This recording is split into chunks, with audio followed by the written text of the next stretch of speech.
Hello friends, welcome back to Pink's Kitchen Tamil. இன்னைக்கு நம்ம மைசூர் பாக் எப்படி செய்யறதுன்னு தான் பார்க்க போறோம். இது ரொம்ப பாரம்பரியமான ரெசிபி. ஸோ அந்த ரெசிபியை பார்க்கறதுக்கு முன்னாடி இதுக்கு தேவையான பொருட்கள் என்னென்னு பார்த்துட்டு வந்துடலாம். ஒரு பேன்ல 1 கப் சுகர், அப்புறமா 1/3 கப் தண்ணி சேர்த்துக்கோங்க. இதை நல்லா கலந்து விட்டுருங்க. சுகர் வந்து நல்லா டிசால்வ் ஆயிட்டு ஒத்த கம்பி பதம் வர வரைக்கும் நல்லா கலந்து விட்டுருங்க.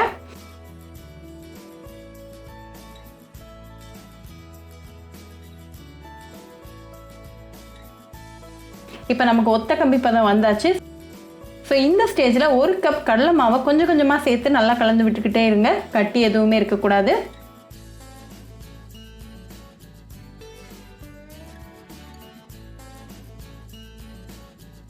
இப்போ நல்லா ஸ்மூத் பேஸ்ட்டாக வந்துருச்சு, கட்டி எதுவுமே இல்லை. ஸோ இந்த ஸ்டேஜில் 1 ஸ்பூன் அளவுக்கு நல்லா ஹாட் ஆயில் சேர்த்துக்கோங்க.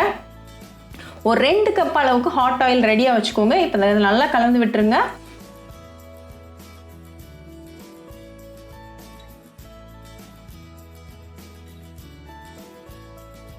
ஸோ இப்போ எண்ணெய் கம்ப்ளீட்டாக அப்சார்வ் ஆயிடுச்சு. ஸோ இந்த ஸ்டேஜில் இன்னொரு ஸ்பூன் எண்ணெய் சேர்த்துக்கோங்க.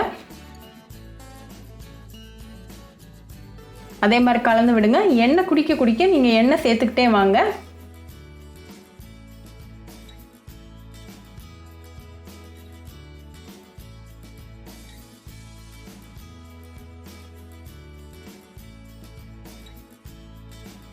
எப்போ எண்ணெய் குடிக்க ஸ்டாப் பண்ணுதோ அந்த ஸ்டேஜ் வரைக்கும் எண்ணெய் சேர்த்துக்கிட்டே இருங்க. ஒரு 8 to 9 ஸ்பூன்ஸ் அளவுக்கு நம்ம எண்ணெய் சேர்க்க வேண்டியது இருக்கும்.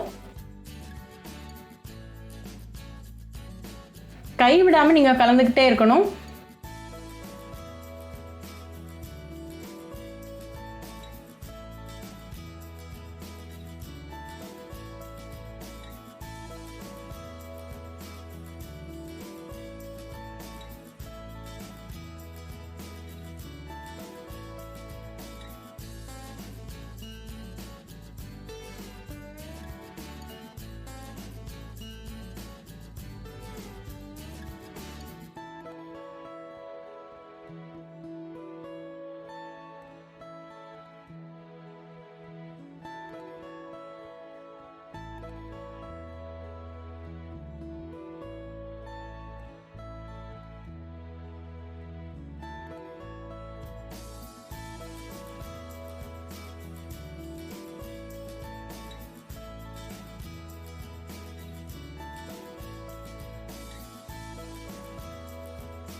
இப்போ கிட்டத்தட்ட நான் ஒரு 9 ஸ்கூப்ஸ் ஆஃப் ஆயில் யூஸ் பண்ணியிருக்கேன். இப்போ எண்ணெய் எதுவுமே குடிக்கல. ஸோ இதுதான் நமக்கு பர்ஃபெக்டான ஸ்டேஜ். ஸோ ஃப்ளேம் ஆஃப் பண்ணிவிட்டு இந்த மைசூர் பாகை ஒரு எவர் சில்வர் தட்டுக்கு மாற்றிடலாம்.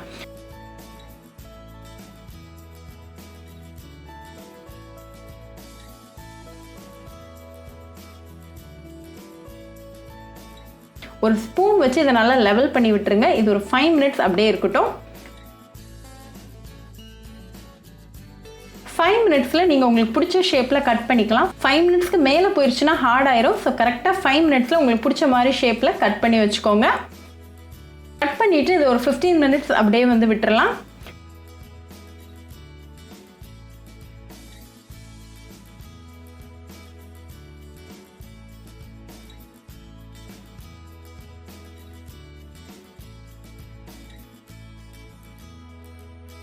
ஃபிஃப்டீன் மினிட்ஸ் ஆயிடுச்சு. இப்போ நல்லா ஹார்டாக இருக்குது. இது நல்லா சூப்பராக ரெடி ஆயிடுச்சு. ரொம்பவே டெலிஷியஸான டெசர்ட் ரெசிபி நமக்கு ரொம்ப ஈஸியாக ரெடி ஆயிடுச்சு. இது நீங்கள் உடனே என்ஜாய் பண்ணலாம் உங்கள் ஃபேமிலி அண்ட் ஃப்ரெண்ட்ஸ் கூட. ரொம்ப பாரம்பரியமான ரெசிபி. ஸோ கண்டிப்பாக அந்த ரெசிபி உங்கள் வீட்டில் ட்ரை பண்ணி பாருங்கள். ட்ரை பண்ணிவிட்டு எப்படி இருந்துச்சுன்னு எனக்கு கமெண்ட்ஸில் சொல்லுங்கள். இன்னொரு சூப்பரான ரெசிபியோட உங்களை வந்து பார்க்குற வரைக்கும் பாய் ஃப்ரெண்ட்ஸ். உங்களுக்கு இந்த வீடியோ பிடிச்சிருந்தா பிங்க்ஸ் கிச்சன் தமிழுக்கு லைக் பண்ணுங்கள், ஷேர் பண்ணுங்கள், கமெண்ட் பண்ணுங்கள் அண்ட் மறக்காமல் சப்ஸ்கிரைப் பண்ணுங்கள். கூடவே பெல் ஐக்கானையும் கிளிக் பண்ணிக்கோங்க. அப்போ தான் நான் போடுற வீடியோஸ் எல்லாம் உங்கள் நோட்டிஃபிகேஷனில் வரும். உங்களுக்கு ரெசிபிஸ் இங்கிலீஷில் பார்க்கணும்னா பிங்க்ஸ் கிச்சன் சேனலை பாருங்கள். சேனலோட லிங்க் நான் அந்த டிஸ்கிரிப்ஷன் பாக்ஸில் கொடுக்குறேன். மறக்காமல் செக் பண்ணுங்கள். இன்னொரு இன்ட்ரெஸ்டிங்கான ரெசிபியோட உங்களை பார்க்க வர வரைக்கும் பாய் ஃப்ரெண்ட்ஸ்.